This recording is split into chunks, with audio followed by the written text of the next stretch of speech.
ATN खिलाफत news, खबरें आपकी, नजरिया हमारा। नाज़रीन, एक बार फिर से हम जुड़ रहे हैं दिल्ली से सुप्रीम कोर्ट के वरिष्ठ अधिवक्ता एजाज अब्बास नकवी साहब से जानने की कोशिश करते हैं कि CWC यानी कि सेंट्रल वक्फ काउंसिल के सदस्य पद से उन्हें हटाने की वजह क्या है। नकवी साहब, CWC से आपको सदस्य पद से हटाया गया है, क्या वजह हो सकती है? तो वजह तो हम भी आपसे पूछते हैं कि कौन सी वजह थी, क्योंकि हमको भी आज तक नहीं मालूम कि कौन सी वजह है या कौन सी वजह थी। और यूपी सुन्नी वक्फ बोर्ड में जो रिपोर्ट हमने बनाई, शिया वक्फ बोर्ड में बनाई, बस हमको ये मालूम है, मैंने दे दिया और CBI के पास चली। जी जी जी। तो यहाँ पर सवाल ये आया कि जो जांच आपको दी गई थी उसमें ऐसा क्या था कि आपको CWC से सदस्यता से हटाया गया? सदस्यता से हमको दरअसल निगलेक्ट किया गया, टेक्निकली हटाया नहीं गया, लेकिन उत्तर प्रदेश और झारखंड का जो इंचार्ज था वो हमसे रातों रात वापस ले लिया गया था।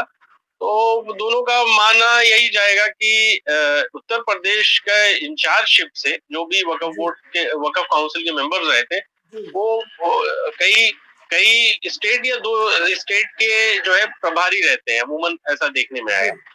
तो ऐसा ही प्रैक्टिस भी होती है। तो हमको रातों रात जो है रिपोर्ट बहुत अच्छी, बहुत मेहनत से बनाया और उसके बाद में 1 महीने के बाद हमको पता चलता है आपको तो काफी दिन पहले असाइन कर दिया गया था, दूसरी जगह भेज दिया गया था। अभी उत्तर प्रदेश में जो है आपका कोई काम नहीं है। जी जी। तो एक सवाल यहाँ पर आता है कि सुन्नी वक्फ बोर्ड के चेयरमैन जफर फारूकी को फिर चुन लिया गया, जबकि उन पर भ्रष्टाचार के आरोप साबित हो चुके हैं। ऐसी क्या वजह है कि फिर एक दागी शख्स को चेयरमैन बना दिया गया? अब ये तो उत्तर प्रदेश के सुन्नी लोग बोले, क्योंकि जो है 5 करोड़ सुन्नी है, कुछ दुबई में नौकरी करते हैं, मजदूरी करते हैं, कुछ बम्बई में करते हैं, तो वो भी समझे कि ये क्या है, कैसा है। इसमें हम आप क्या करें, हम आप जैसे अगर सुन्नी देखें तो 5 करोड़ और लोग भी हैं। क्यों ऐसा हो रहा है? क्योंकि बातें हम लोग लिखते हैं, बताते हैं, समझाते हैं, लेकिन हर इंसान पैसे के पीछे ही जब भाग रहा है तो जरूरी नहीं है कि हम लोग हर इंसान को समझाएं कि ये पूरा वक्फ बोर्ड में गड़बड़ झाला है, पूरे करप्ट लोग बैठे हुए हैं, कब्रिस्तानें बिक गई हैं। आप 100 साल के बाद जाएंगे तो शायद आपके पुरखों का जो बागीचा है कब्रिस्तान का वो भी नहीं मिलेगा। तो अब कहाँ तक समझाया जाए? तो ये सबों को समझाने की कोई जरूरत नहीं है।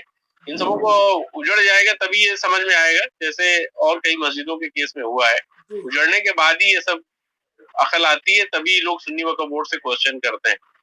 और सुन्नी वक्फ बोर्ड ने क्या किया है, ये एक ही मैं क्वेश्चन में आपको समझा देता हूँ कि पूरे हिंदुस्तान का सबसे अमीर वक्फ बोर्ड जो मालियत के हिसाब से है वो उत्तर प्रदेश सुन्नी वक्फ बोर्ड है।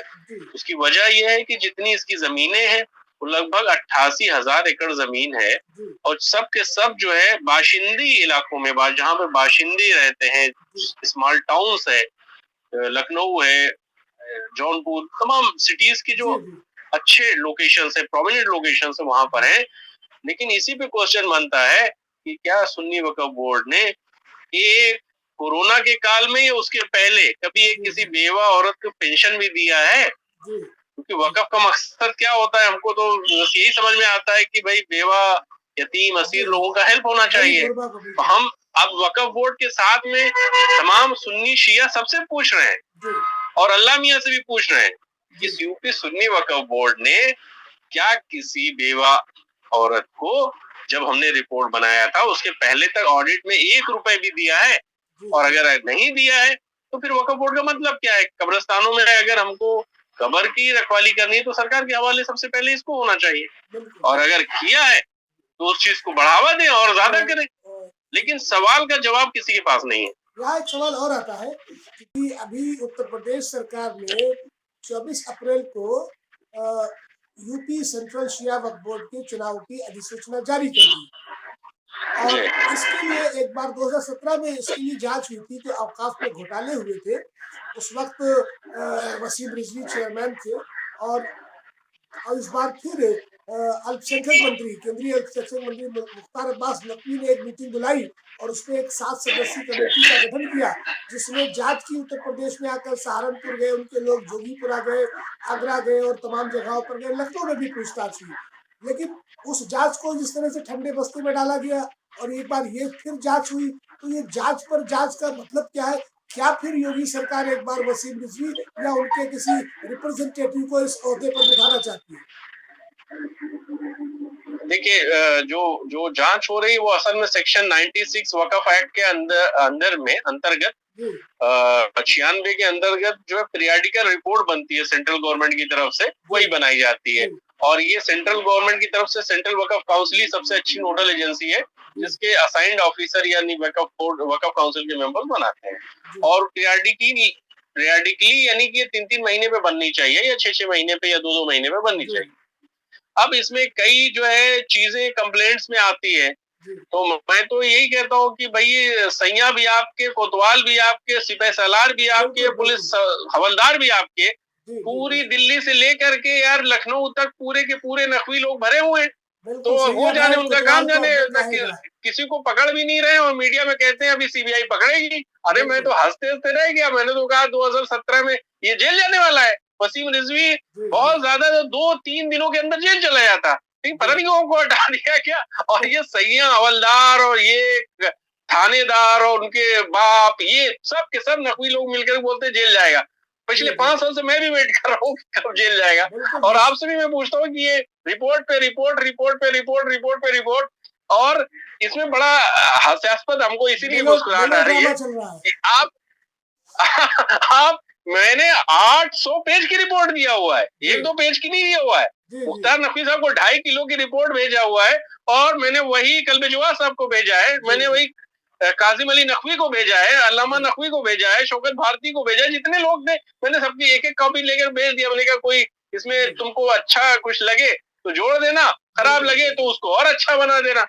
लेकिन कुछ हुआ नहीं। देखिए साहब, जो काम किया है वो अल्लामा नकवी साहब वगैरह ने थोड़ा बहुत किया है, बाकी ये सब दल्ले हैं। अब क्या करना चाहते हैं ये खुदा जाने, बेहतर जाने। और हमको तो खुदा से भी अभी यही शिकवा है कि भाई वक्फ बोर्ड को बंद ही करने अच्छा करे। एक सवाल और है, आखिरी सवाल आपसे करना चाहूंगा कि उत्तर प्रदेश सरकार अभी एक, जैसे दिल्ली में हुआ कि उनकी मोदी सरकार एक कानून लेकर आई जिसमें दिल्ली सरकार की सारी ताकत जो है, पावर, वो एलजी के हाथों में सौंपने की तैयारी। उसी तरह से यूपी सरकार में भी ऐसे मामले बन रहे हैं कि कानून लाया जा रहा है जिसमें सुन्नी और शिया सेंट्रल वक्फ बोर्ड को, उसकी जो पावर होती है चेयरमैन के पास में, वो राज्य सरकार के पास रहेगी। क्या लगता है कि दोनों बोर्ड के जरिए वक्फ की जो जमीनें हैं, सुन्नी वक्फ बोर्ड की हो या शिया वक्फ बोर्ड की है, इनको हथियाने की कोशिश है? हाँ बिल्कुल, ये तो एक लंबा चौड़ा प्लान सरकार का, एक योजना है, और इसमें बहुत अच्छी योजनाएं हैं कि कब्रिस्तान के ऊपर अंटीलिया बन जाए। भाई जब मुंबई में एक अंटीलिया बन सकता है तो गांव में भी बनना चाहिए। और उसमें बस यही है कि जो लोग नहीं समझ पा रहे हैं वक्फ को, वो माजूर हैं, कमजोर हैं, और उनकी कब्रिस्तानें अभी खत्म हो जाए। कब्रिस्तानें मतलब कब्रिस्तान की जो जगह अभी बची हुई है, वो सब अगर हथियार लेगी, जिस तरीके से हरियाणा में हुआ है, शायद आप लोगों को नॉलेज भी नहीं होगा, हरियाणा में वक्फ बोर्ड का इलेक्शन ही नहीं हुआ है पिछले 40-50 सालों से, और वो आदमी वो हमेशा कांग्रेस बीजेपी में इधर उधर जम मारते रहते हैं। इसी तरीके से और भी स्टेट का जिक्र किया जा सकता है।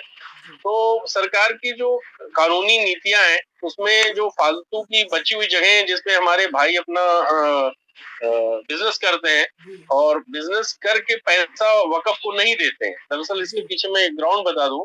बैकग्राउंड ये है कि वक्फ लीज रूल्स 2014 में कांग्रेस गवर्नमेंट ने जाते जाते बना दिया था, जिसको बीजेपी गवर्नमेंट में जब ये काउंसिल के मेंबर हम लोग बने थे, हम लोगों ने इम्प्लीमेंट भी कराया, लेकिन ऑलरेडी उसमें सबसे ज्यादा कंट्रीब्यूशन रहमान साहब का था।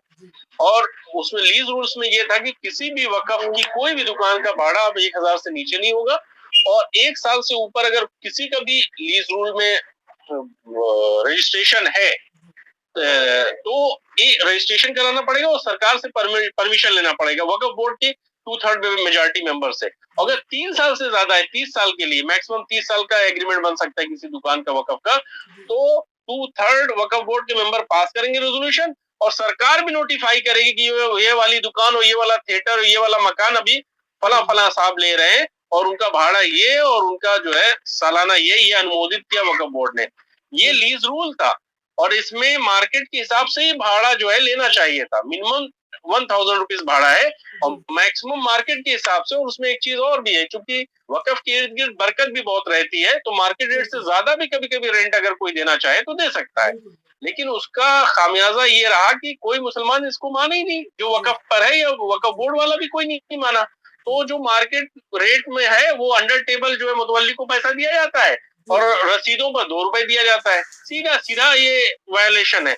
ये मैं लिख लिख के थक गया हूँ और आज भी मैं सोचता हूँ कि ये जुबान भी खाली जाएगी, लेकिन मैं बोलना वाजिब समझता हूँ क्योंकि ऊपर वाला भी ये सुन रहा है, दुनिया भी सुन रही है कि लोगों की मक्कारी और लोगों की नाकामियां और लोगों की कमजोरियां सबके सामने आए कि क्यों वकफ के पैसे लोग दबा करके अपने टेट में रखे हुए हैं और अंडर टेबल देते हैं। और शायद सरकार की नजर इसी पैसे के ऊपर है। तो ये तो बड़ा अच्छा है कि सरकार का जो रेगुलेशन बनेगा तो कम से कम कुछ पैसे ब्लैक में जो ट्रांसफर होते हैं वो बाहर आएंगे। और वकफ लीज रूल इसी वजह से बनाया गया था कि वकफ जो रेंट कंट्रोल एक्ट है, Uttar Pradesh rent control act, उसमें केस नहीं जा सकता है वकफ की जो परिसंपत्तियां हैं या संपत्तियां हैं, उसका केस सीधे सीधे जो वकफ ट्रिब्यूनल में जाएगा वकफ लीज रूल के हिसाब से। सब चीजें बनी बनाई है, सबको मालूम है। अब ये हम भी सवाल आप भी पूछिए, मुसलमानों से भी पूछिए कि जनाब आप क्या कर रहे हैं। आप सिर्फ बात करते हैं कि सरकारें जमीनें खा रही हैं, लेकिन यहाँ तो वकफ बोर्ड वाले खुद ही सुप्रीम कोर्ट तक में हलफनामा दाखिल कर दिया कि भाई ले लो, कोई बात नहीं है, ये भी ले लो वो भी ले लो। तमाम ऐसे केसेस हैं। आपने हमसे बात की, इसके लिए बहुत बहुत शुक्रिया और उम्मीद करता हूँ कि आपकी कोशिशें वक्त को बचाने की भी कामयाब होंगी और उत्तर प्रदेश और हुकूमत को भी समझना होगा। नाजरीन, अभी हमने बात की सुप्रीम कोर्ट के वरिष्ठ अधिवक्ता एजाज अब्बास नकवी साहब से। वक्त में घोटालों को लेकर बात हो या फिर इसके चुनाव को लेकर बात हो, इन तमाम मुद्दों पर हम आगे भी ऐसी ही चर्चा करते रहे। फिलहाल के लिए इस खास कार्यक्रम में इतना। बहुत बहुत शुक्रिया नकवी साहब।